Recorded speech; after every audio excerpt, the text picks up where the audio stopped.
Cet après-midi, je vais donc vous parler de Fast Track Surgery. J'ai vu qu'il y avait dans la salle des gens éminents qui connaissent parfaitement bien le problème, notamment Karem qui est ici, donc il a certainement dû dire des choses déjà très pertinentes sur ce sujet. Et donc moi, simplement en introduction, je vais rappeler deux, trois petites choses pour voir un peu dans quel contexte on peut placer ce concept de Fast Track Surgery. Vous savez qu'en France, actuellement, les derniers, enfin, c'est pas les derniers chiffres, ça date de 2010, mais on fait à peu près 11 millions d'anesthésies par an, et donc l'essentiel pour des actes chirurgicaux. Ça veut dire il y a environ 8 millions d'actes chirurgicaux qui sont faits chaque année en France. Et parmi ces actes chirurgicaux, il y a un certain nombre de chirurgies qui sont très représentées, notamment la chirurgie orthopédique, qui constitue une partie importante de l'activité chirurgicale dans notre pays. Et puis vous savez également qu'on a des objectifs nationaux concernant la chirurgie ambulatoire, qui est largement développée, notamment dans le secteur libéral, mais également un certain nombre d'autres institutions essaient de faire des efforts pour prendre leurs patients en charge dans ce cadre. Et en fait, pourquoi je parle de chirurgie ambulatoire? Parce que finalement, on va voir, et je conclurai certainement par ça, que c'est la même démarche qui prévaut à l'idée de prendre en charge les patients de façon non pas accélérée, parce que ça serait peut-être avec une connotation péjorative, mais améliorée, de façon à ce que leur séjour hospitalier soit le plus court possible. Donc l'extrême de cette direction, c'est la chirurgie ambulatoire, où on passe moins de 12 heures dans les murs d'une institution. Alors, que sait-on du risque de décès périopératoire ? Il est de bon ton de dire que le décès lié à l'anesthésie est de l'ordre aujourd'hui de 1 pour 100 000, donc 10 puissance moins 5, et ce qui l'apparente donc à des procédures industrielles sûres. Mais on sait aussi que le risque, on va dire périopératoire, c'est-à-dire la mortalité à 30 jours d'une intervention, se situe, selon l'importance des interventions, entre 10,2, 1 pour... même 10-3, on pourrait dire 1 pour 1000, jusqu'à 10%. Donc, on oppose souvent ces deux risques, le risque technique purement lié à l'anesthésie et puis le risque de la morbimortalité périopératoire. Mais bien entendu, les médecins, c'est-à-dire les chirurgiens et les médecins anesthésistes qui s'occupent des patients, eux, ce qu'ils sont obligés de considérer, c'est le risque global, c'est-à-dire celui qui est ici, même si cette procédure-là peut être considérée maintenant comme sécurisée. Alors comment est-on arrivé à cette réduction de risque? Eh bien, essentiellement par des notions d'amélioration technologique aussi bien au niveau du biomédical que dans les produits, la pharmacologie des produits que l'on utilise, mais aussi, ce qui est très important, c'est l'organisation du processus de l'anesthésie, c'est-à-dire que vous savez que l'anesthésiste est un travail collectif et que donc la prise en charge du patient doit avoir un certain caractère continu, et dans ce caractère continu s'inscrivent les soins périopératoires sur laquelle la Société française d'anesthésie, dont j'étais là au conseil d'administration, eh bien, a souhaité axer essentiellement sa politique médicale au cours des années à venir. Alors, venons-en au sujet. On sait aujourd'hui qu'il y a une mortalité, donc je vous dis périopératoire, de l'ordre de 10,2, 10,3. Mais surtout, ce qu'on sait également, et ça fait référence à cet article qui date maintenant de 2007 du Journal of American College of Surgeons, on sait que 12% des opérés expliquent 80% de la mortalité. Donc, à travers ces chiffres, on sent bien qu'il y a une population ici qui doit effectivement avoir toute notre attention. Tous les patients doivent avoir notre attention, mais ceci particulièrement en termes de morbidité et de mortalité. Alors, quand on parle de fast track, il faut savoir donc d'où on part. Alors d'où on part sont des chiffres et des attitudes qui datent de 2006.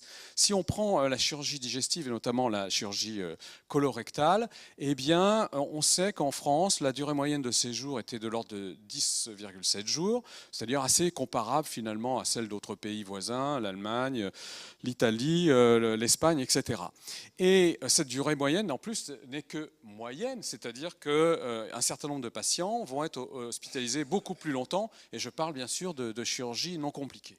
On sait aussi qu'il y avait dans le contexte, par exemple, de la chirurgie colique, mais pas que, des attitudes, on va dire, pour le moins conservatrices, notamment qui tournaient autour d'un problème crucial qui est celui de la reprise du transit, avec la persistance de sondes nasogastriques pendant, vous voyez, un certain nombre de jours. Ça, c'est le pourcentage de patients qui ont des sondes gastriques dans différents pays. C'est une enquête, bien sûr.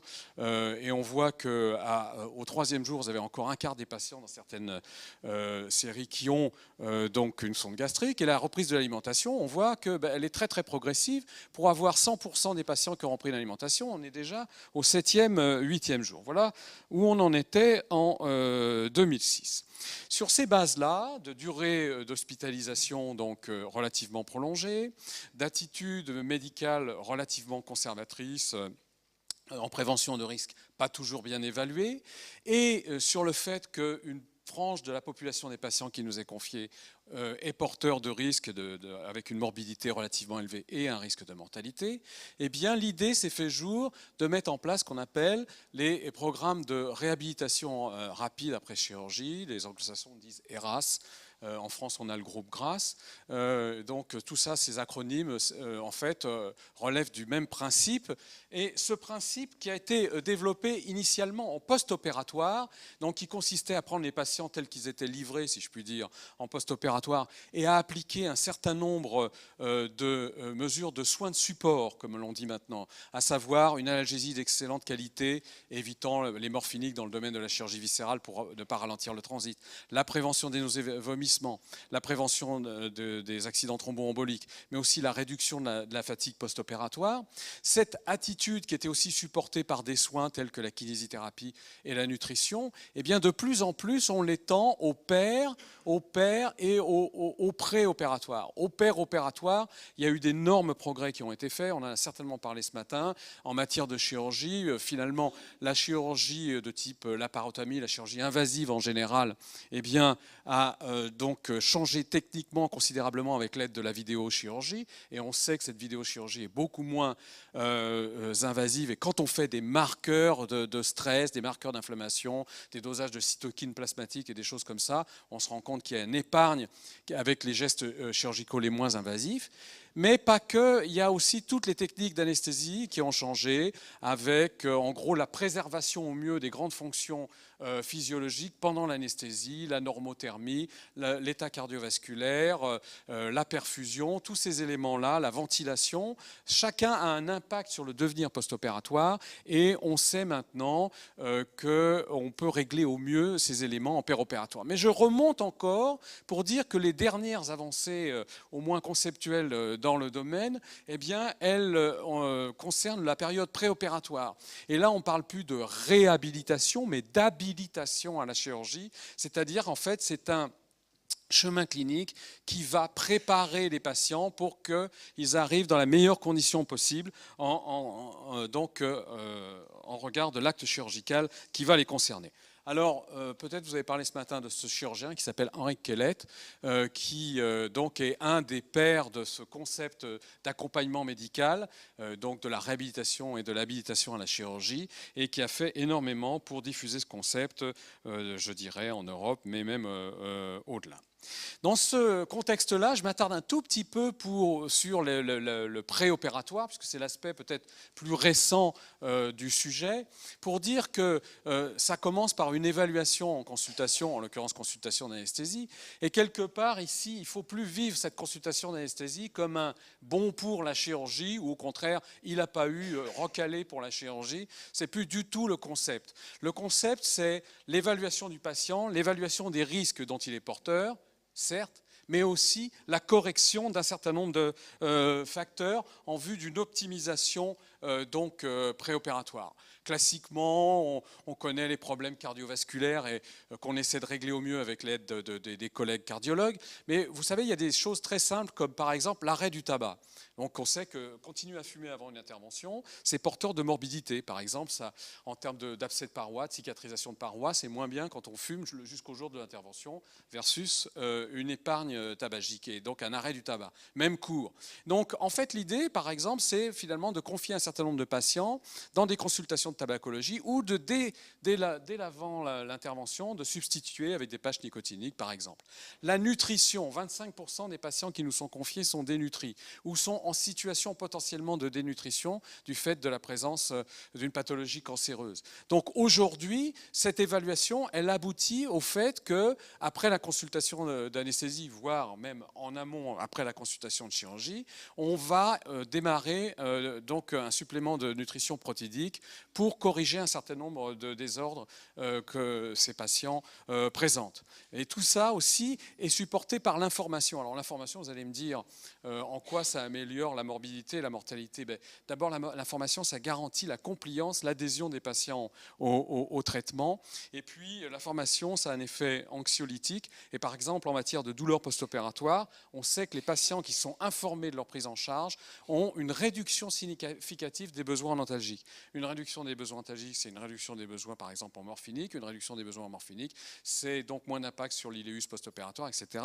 Donc on peut avoir comme ça des effets indirects tout à fait intéressants. Il y a d'autres choses pour vous amuser, par exemple, nous on met en place une politique de brossage des dents. Mais c'est pas juste que tu te brosses les dents 2 minutes et maman est à côté et elle regarde si c'est bien fait. Non, c'est les gens doivent se brosser les dents pendant donc 5 à 6 fois le jour qui précède l'intervention. Pendant 5 minutes, montre en main, il faut y aller. Oui, vous voyez, il y a du travail. Et on a montré, par exemple, il y a un papier très intéressant qui montre en pathologie de l'ésophage que ça réduit la morbidité, notamment le risque septique post-opératoire. On comprend pourquoi. La kinésithérapie, c'est extrêmement important aussi. Non seulement pour les patients qui ont de la chirurgie du tronc, c'est-à-dire une chirurgie qui a un impact sur la fonction respiratoire, mais aussi en termes de training, de performance donc globale. Et puis dans certaines chirurgies, par exemple, nous on essaie de mettre ça en place pour la chirurgie thoracique, on peut même être amené à faire des techniques de ventilation comme la VNI préopératoire. Donc vous voyez, je vous montre ça pour insister sur l'idée qu'il y a une vraie préparation. Donc le groupe danois de Henrik Kellet, vous voyez, découpe les étapes avant la chirurgie, pendant la chirurgie, après la chirurgie, et ça continue au premier jour, au deuxième jour, avec là une politique finalement de retrait le plus rapide possible de tout ce qui est invasif, au profit de tout ce qui permet aux patients de se reprendre en main et de participer de façon proactive à ces suites. Une petite anecdote, on a fait venir un chirurgien danois qui faisait de la chirurgie thoracique, en l'occurrence, qui nous parlait donc comment les lobectomies pulmonaires pouvaient être prises en charge, etc. Donc il nous dit, les patients, effectivement, ils mangent dès le lendemain, jusqu'ici tout va bien. Mais en fait, au Danemark, il y a dans les ailes de chirurgie un petit self au bout de l'aile. Et donc, les malades, pour aller manger, ils se lèvent et ils vont chercher leur petit plateau, vous savez, comme à la cantine, etc. Et ils se servent et ils reviennent dans leur chambre s'ils veulent, ou alors ils ont une petite zone où ils peuvent manger. C'est quand même différent du fait qu'on amène le plateau au patient, c'est-à-dire on le laisse comme ça. Bon, voilà. Alors, évidemment, ceux qui n'arrivent pas jusqu'au self, ils peuvent mourir de faim, c'est sûr. Mais néanmoins, on sent qu'il y a l'idée qu'on peut participer en tant que patient également à ces suites de façon intéressante. Et tout ça, en plus, c'est validé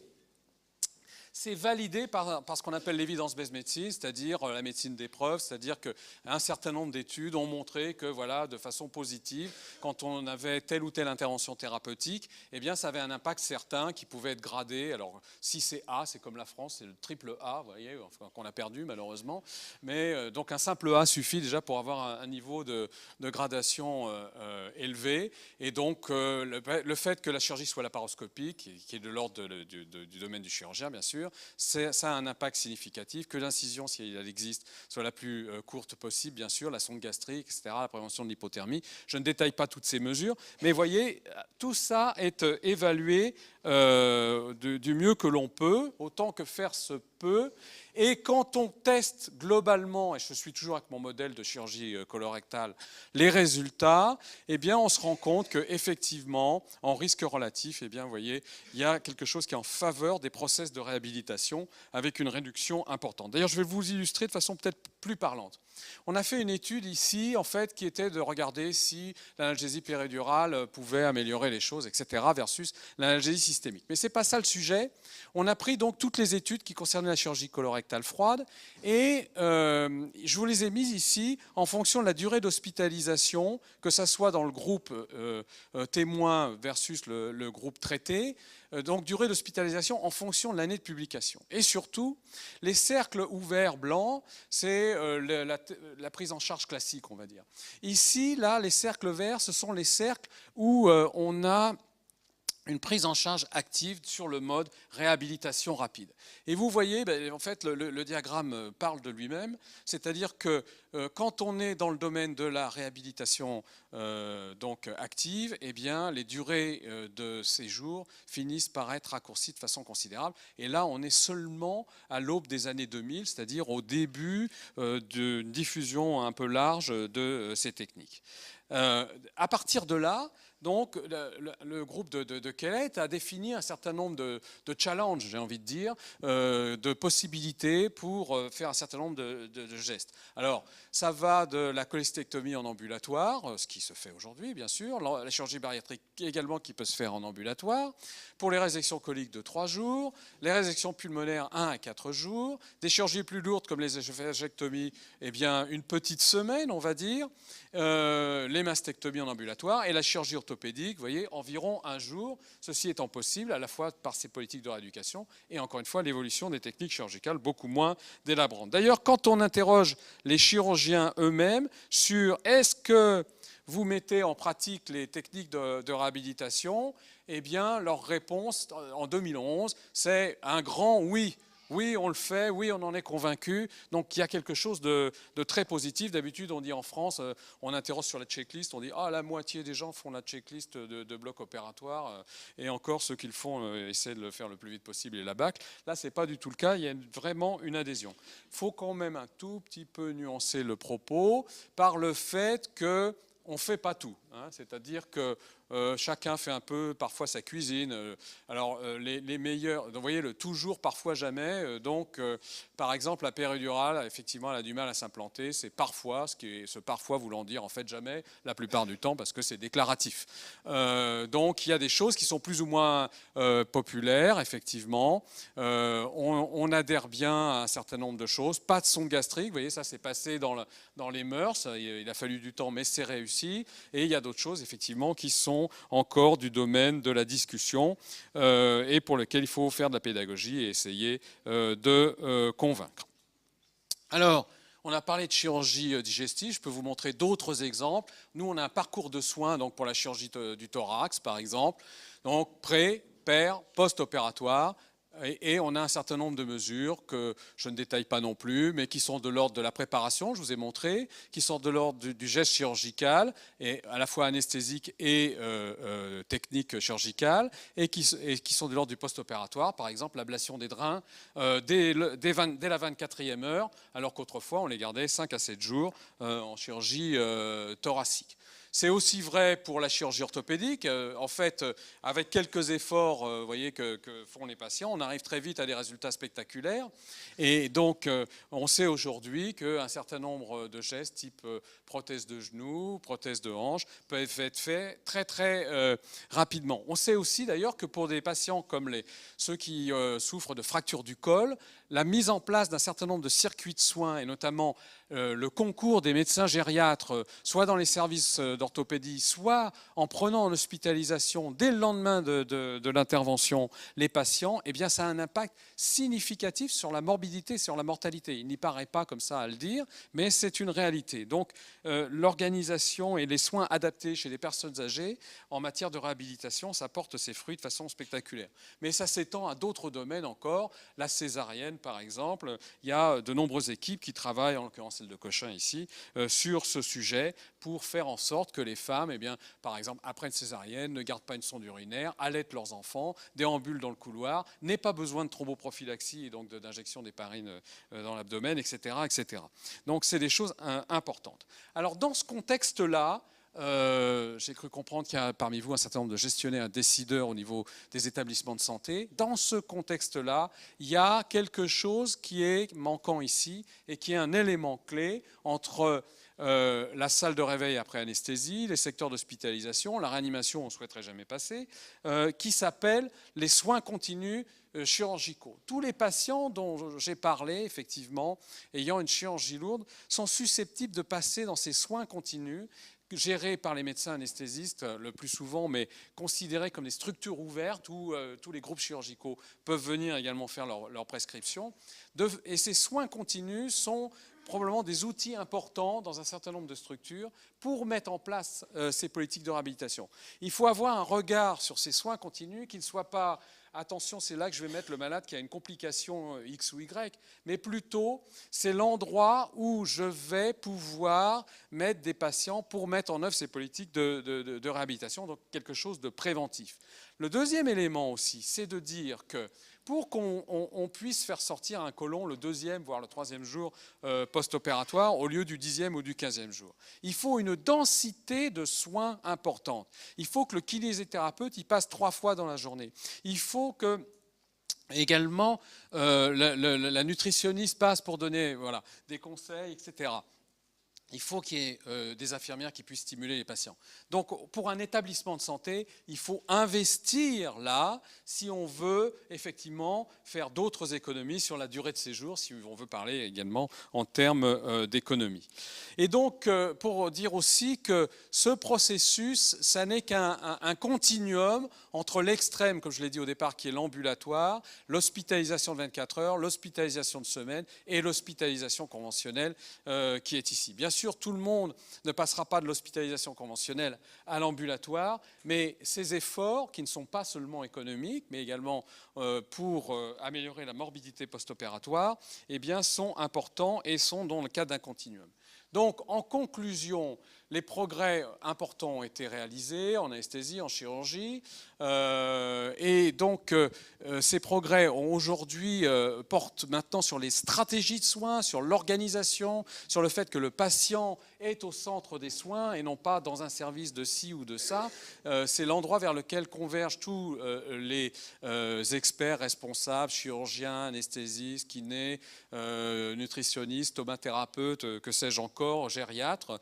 Et donc c'est comme ça qu'il faut penser ce travail et aussi en communication entre les équipes. Et je voudrais également insister, essayer de faire passer un dernier message, c'est bien sûr la communication entre les professionnels de santé, qui est le gage de l'homogénéité et de la cohérence des équipes d'anesthésie et de chirurgie, et aussi l'importance de l'investissement dans des établissements dans la médecine périopératoire, mais ceci, encore une fois, suppose des notions d'équipe. Et ces établissements doivent réfléchir leurs équipes médicales, chirurgicales et anesthésiques, non pas comme des gens qui vont faire tourner des blocs opératoires, mais comme des gens qui vont assurer une prise en charge globale de ces patients et réduire la morbidité. Autrement dit, ce que l'on souhaite en tant que professionnel de santé, c'est avoir une cohésion et une homogénéité de ces équipes et non pas du travail ponctuel qui soit au bloc, etc., ou du travail sous forme d'intérim et de mercenariat. Et pour un établissement, il est extrêmement important, effectivement, d'avoir dans son cahier des charges cette exigence si on veut continuer à faire des progrès dans ce domaine. Voilà, je vous remercie de m'avoir écouté. Francis, j'avais une question. Vous avez montré sur une slide où on voit l'évolution de la DMS en fonction de la sortie des articles, qu'effectivement, le fait de pouvoir consulter un niveau de preuve permettait de faire évoluer les choses. La slide suivante, vous avez montré qu'il y avait dans le principe RAC des éléments qu'on arrivait à partager et qu'on arrivait à implémenter, d'autres qui étaient plus difficiles à mettre en place. Est-ce que c'est en lien avec l'absence de niveau de preuve ou est-ce qu'il y a d'autres freins qui sont à l'origine de cette difficulté à mettre en place ces éléments ? La médecine, c'est comme la société, c'est conservateur. Donc, effectivement, il y a un certain nombre d'attitudes qui s'opposent au changement, comme on dit, avec des niveaux de rationalité variables. Donc, il y a finalement ce qui se fait traditionnellement dans un établissement, il y a les convictions personnelles des soignants, il y a de la non-adhésion à un certain nombre de principes, etc. Donc, ces éléments-là existent et néanmoins, les gens sont aussi susceptibles de changer, peut-être pas aussi vite qu'on le souhaiterait. Donc, c'est ces éléments-là. Si je reprends un problème qui est résolu pour moi, qui est l'histoire des sondes gastriques, peut-être Karim peut dire, mais il y a eu des des années entre les deux, avec des gens qui avaient adopté les choses très vite et d'autres plus lentement. Et les chirurgiens digestifs qui sont là savent qu'effectivement maintenant ils ont adopté ces attitudes de façon stable et durable, mais dans d'autres spécialités chirurgicales où il y a éventuellement de la chirurgie viscérale, eh bien, on est en retard, si je puis dire, par rapport à ce qui est fait en chirurgie viscérale digestive. Une dernière question, c'est une remarque et d'ailleurs qui est presque politiquement incorrecte. Tu es passé très vite sur une diapositive très intéressante s'agissant des durées de séjour et de la réhabilitation rapide. C'est finalement le coût de l'hospitalisation et qui paye. Quand tu nous as montré cette plaque sur les centres européens, tu avais la France 10,7 jours, l'Italie, l'Espagne, puis tout en haut en noir, tu avais US 6 jours. Et la différence, c'est quoi? C'est clairement parce que les gens, soit même ne payent pas, mais avancent l'argent. Donc à quand, en France, on dira aux gens, vous payez un petit peu de votre hospitalisation. Là, ils sentiront plus tôt. Bientôt. C'est pas bien. Hein. Tant pis, je l'ai dit. Il ne m'appartient pas de dire quand. Je ne sais même pas si c'est forcément... Enfin bon, le système de protection sociale qui existe dans notre pays est actuellement l'objet de critique. Hein. Après, on peut en discuter. Hein. C'est vrai que les États-Unis, ce n'est pas non plus le paradis. Hein. Quiconque a été malade aux États-Unis sait comment ça se passe.